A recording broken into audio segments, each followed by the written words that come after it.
everybody. We're pulling up to Ray Ray's now. See if he's ready to go. Come help me at the house. So we'll see if he's up, and I'll check back in with y'all in a little bit. What's going on, fellas? What's up?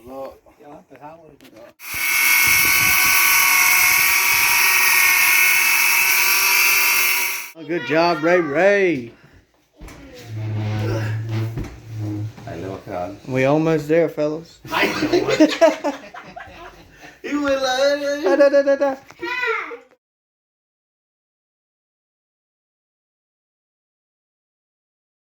All right, say it. Say it. Hi, YouTube family. Can you say hi, Charlie? Hi, Charlie. No, say hi. Hi, YouTube family. Hi, family.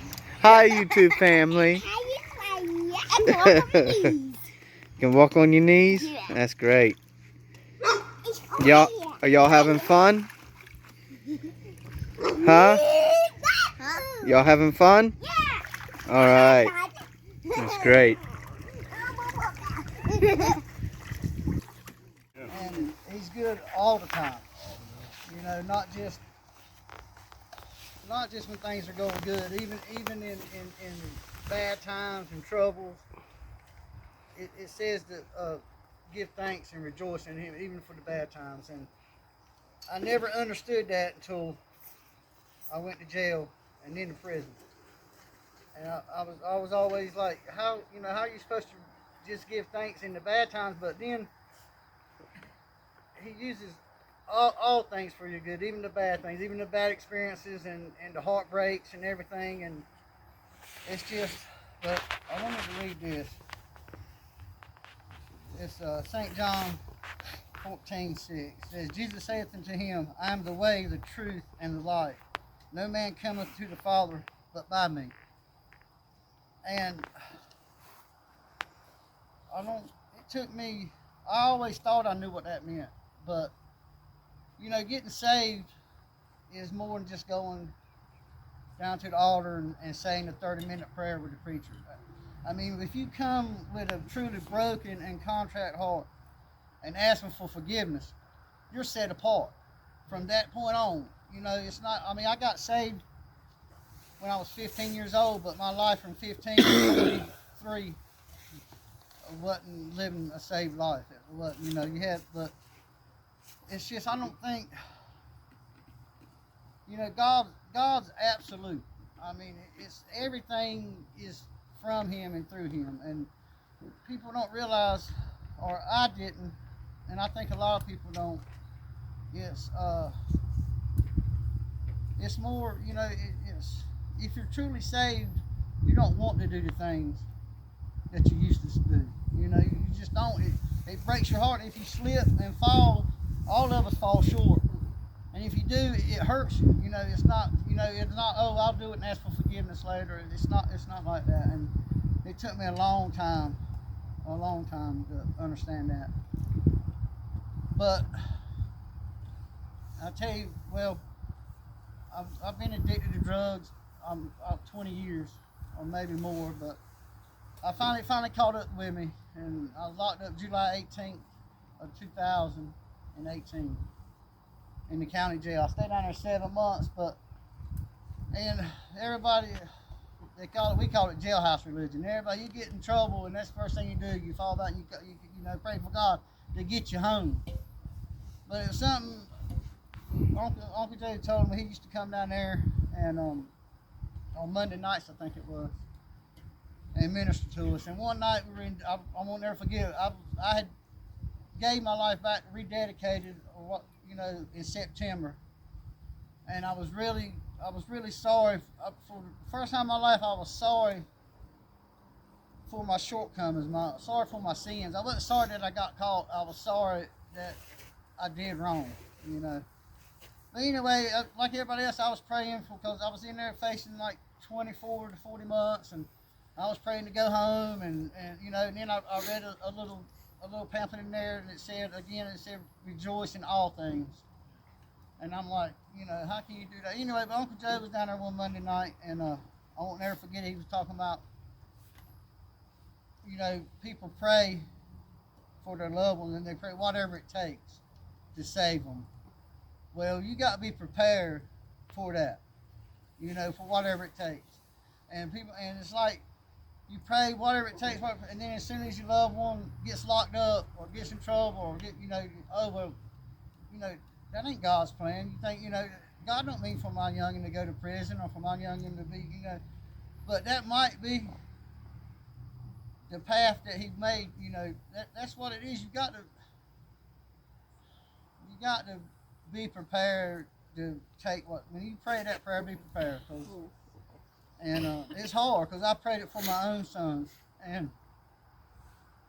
it's hard to when you pray for whatever it takes, and then something happens that's bad, or you know, that's what you prayed for, you know. And I remember thinking, and I think I made a comment when Uncle Joe looked at me and said, you know, it was a table 4 or 5 of us, and he said that same prayer has been prayed for you, Pig, and it changed me, and I was well. My first thought was, well, thanks, you know what I'm saying, thanks for praying me into prison, but it did. But that night when I went back to my bunk that night and said my prayers, I thank God for. I realized how can you rejoice in bad things? Okay, well I was facing 24 to 40, but I ended up with 16 to 20. So that was a blessing, you know. I thank God for that prison sentence. I mean, because I don't think that was God's original plan for me to go to prison, but I chose my own way. You know, I went away from Him, but God allowed me. You know, God allowed me to go to prison, and it's, you know, and just like you can pray for, you know, let God's will be done. You know, and then I say, well, God's will is going to be done. You know, you ain't got to pray for that. It's going to be done. What you got to pray for is for you to have the strength and the faith to go with it. You know, that's what, you know, because it's going to be done His way. You just got to stop fighting it. But I just think it's just, I know a lot of people that I talk to, a lot of my generation and stuff, nowadays it's like, you just got to love each other. You know what I mean? You just got to love each other. Got everybody. You know, whatever. Everybody can go to heaven if you just love. Well, you can't. You got. You know, you can't. I mean, God's a God of love and forgiveness. You know, but He's a God of judgment and wrath too. He's still the same God He was in Ezekiel as He is in the New Testament. You know, and people don't realize that. I mean, it's watering down. I mean, there's a lot of people thinking they're going to heaven that's going to go to hell because they hadn't been taught. You know, you got preachers now just teaching, just love everybody, and you know, and it's not like that. It's not, and it took me going to prison to understand that, and the hurt. I mean, it's just, I knew that. I was saved. I was truly saved this time. I was, you know, I didn't like Uncle Joe used to say. People say, "Well, it's hard. It's so hard to be a Christian." It's hard, but like he said, Grandma Betty used to say, "It's not. It's easy. I can do whatever I want to do because I don't want to do the things of the world." You know. So, and when that comes to another thing, I realize now how lucky I am to had a family that prayed for me and never gave up. You know, I know that sometimes they say, "Good Lord, you know, can we pray for somebody else because he ain't getting it?" But you know, now that I know that you have to be saved and living a godly life to pray for your youngins. If you're not living right and doing like you're supposed to, your prayer, you can say all the prayers that you want to, and it's not going. You know, you can't. You got to be right to pray for your youngins, you know, and now I see a lot of people hadn't got that. A lot of people hadn't got people to pray for them, and you know, and I've been lucky, and I thank God that they never gave up and they kept praying on me and over me, I used to joke. I tell the boys when I was in prison, we go to church and have a little prayer list and stuff. I said, man, I had a permanent place on the prayer list. You know, at Debbie's church. Every Sunday go, I was up there. You know? But I thank God for it because it worked. You know, prayer works, and it's just I just thank God. I mean, I'm blessed. Ever since I've been home, I've been blessed more than I deserve. I mean, all of us are blessed more than we deserve. I mean, but not only in this world and how He's blessed my life here, but you know, He didn't allow me to die in my sins. You know, so you know, Right. if He allowed that, I'd go to hell. And I don't want to do that. I don't want nobody. I want all of us to get there. But it's just but anyway, let's get back. What I was been messing up, and finally, like I said, I got locked up July 18th of 2018. I stayed down here about 7 months, and I finally got February 9th of 2020. But and I was scared to death to go, you know, but then I've been reminded, you know, can't nobody in this world do anything to you that God don't allow, you know. So, and He's not going. You just got to stand on Him and His promises, you know, to get through. You know, when I went to prison, I didn't have to fight. I didn't have to cuss, or you know. I mean, I went there and I come home, and since I've been home, you know, I've still tried. You know, everybody says, "Oh, well, you're gonna leave the Bible," and say you leave your Bible and your religion at the gates when you get out. You know, they call it jailhouse religion, but I wasn't gonna do that because He got me through that. That was the roughest time of my life, besides losing my daddy when I was gone, and it wasn't rough on me. I mean, they take care of you. You got cable TV, and they feed you, and they wash your clothes. But I seen what it done to my family, and um, I ask God every day to forgive me for the pain that I caused, and just because I see it now. You know, I see. I always thought I wouldn't hurt nobody but myself, but I was hurting everybody, and I just don't want to do that anymore. But anyway, so I got, you know, I prayed and got me through prison. I come home and I still stayed, you know, thanking God because he got me through that, and He's gonna get me through everything out here, you know. And like I say, I'm just so, I mean, I thank Him. The biggest blessings He's given me is my salvation. You know, He sent His Son to pay my sin debt. You know, and it, you know, the wages of sin are death, but you know, I ain't got to do that. You know, He's promised me everlasting life, and so that's what I stand on. And just don't give up. Whoever, if you're praying, don't give up on whoever you're praying for, and pray for people that you don't know. Just everybody, because like I said, I mean, I was lucky. I had I had prayer warriors, a whole group of them praying for me, and but a lot of people, like I say, people out there ain't that lucky, and I didn't ever realize that, and I even feel guilty for that because, you know, I feel like all them prayers that was just on me, you know, other people need them too, you know. But I mean, it works. Prayer works, and just don't give up. And I just but I thank God for my salvation and for my family that prayed for me, and just you know, God's real. God can turn, because I was no count. I was a worthless sinner. I mean, and like I say, He you know, He sent His only Son to pay my sin debts, and it's just, if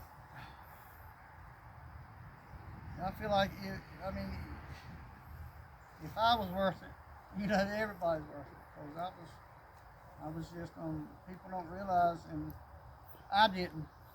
But like I say, when you truly come and ask for forgiveness and accept them in your heart, and I mean it changes you. You know, people you can't pray on Sunday and cuss on Monday. You know, and that's just like.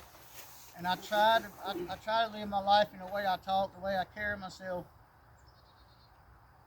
for people to look at me and say, he's all right fella. You know, I mean, if God can, God must have really touched him because he ain't like he used to be.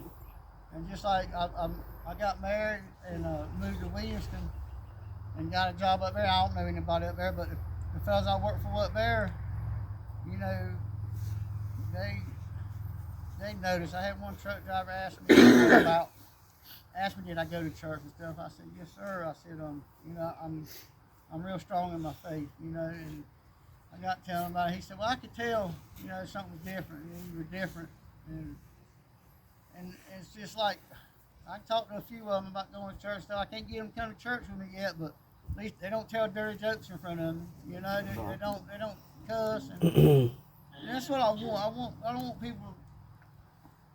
I tell my wife that my main fear is for me to slip and fall, and for somebody to say, look, it ain't real. He was just there giving his testimony and talking on Facebook about how God blessed him and how God good, but look at him now. So, and that's I don't want to give it a bad name. I want people to say, hey, that fella changed. But anyway, that's about all I got. Well, tell us a couple of the blessings you got when you got out. Yeah, tell us. You can introduce that blessing if you want to. Truly blessed. When I got out, and that's another thing, a fella used to say, old dude that was locked up with, he said, sometimes God's got to break you down to bless you up. Well, I tell you, sometimes God's got to bring you down so you listen, and I think God, like I say, there's a blessing in everything. I'm glad that God he saw fit to take 20 months for me to listen and 40 months. But I got home, and when I got home, I didn't have nowhere to come home to, really. My mama and my stepdad, they took me in and they come see me every other weekend and help support me in there. And but they come got me. I went home to them, and like I said, I didn't have nothing. I had just Dad bought me a few clothes to get me started with when I come home, and I mean, at least I was home. And anyway, he blessed me with my mama and Tom. And they took me in and let me stay there and helped me, helped me out, bought me some work boots, and I got a job with Jack Jr. down here. He said, I don't need you, but I'll work you a little bit, and but anyway, then God blessed me with my wife. We went to school with each other. We hadn't talked to each other in 30 years, last time we talked to each other was we were 15, and then we ended up getting married when we were 45. God did. But anyway, he blessed me with a truly godly woman. She's strong in her faith, and that's what drew me to her. When we started talking on Facebook, and she was telling me, about her faith and God, and I said, well, that's what a man wants, is a strong woman in her faith that, does. And she said, well, I won't never forget. She said, she mentioned me. She said, you just saying that or you mean it? She had heard about me in my old life. But I said, no. But anyway, he blessed me with a truly godly woman, and blessed me with a good job. I mean, I ended up, when I moved up there and got married and started looking jobs up there, and he blessed me with a truly a good job. As far as it's the best job I had. I mean, I never thought that I would have a job with a retirement plan and paid vacation and stuff like that, but he blessed me with that, and that was a true blessing. It was just out of nowhere. I don't know anybody up there, and the foreman messaged anyway, but God opened that door for me. And that's another thing. You got to depend on God, but when He opens the door for you, you got to walk through it. You know, you can't just, oh well, God will take care of it. You know, you got to put a little footwork, you know. But He blessed me with that, and He's blessed me. Like I say, He's restored my my relationship with my youngins, and really even with me not having to go nowhere when I got up at Mama's house, that was a blessing because it's, you know, it gave me time with Mama that I hadn't had, and you know, hadn't always spent time with her like I should have. But He put us together, and he keeps blessing me. I mean, I've had some hard times, and I've had some heartbreaks, but I always just thank Him. You know, I just keep thanking Him for them. You know, you got. I think a lot of people, you say that you lean on them on the bad times, and then on the good times, you know, some people lean on them on the bad time when it gets good, it will get them, or some people when they're good, it will get them, you know. But I try to just lean on them and thank them for all, you know, wakes up, whether it takes going to prison or this or whatever it takes, you know. And like I say, I'm glad that Uncle Joe and Aunt Debbie and that crowd prayed that prayer for me, you know, because wasn't nobody else, you know. Ain't nobody else pray about it, you know, except for, you know, that I'm sure the whole church has prayed for me, but I'm just saying that they prayed that prayer, because that's a hard prayer to pray. If you truly believe, that's a hard prayer to pray. But like I say, I've had to pray it for my own, and it's hard. You know, it's hard not to scoop in and try to save your day. It's hard to sit back and let God, you know, let God make the way, you know, but it's doable. So, all right, that's it.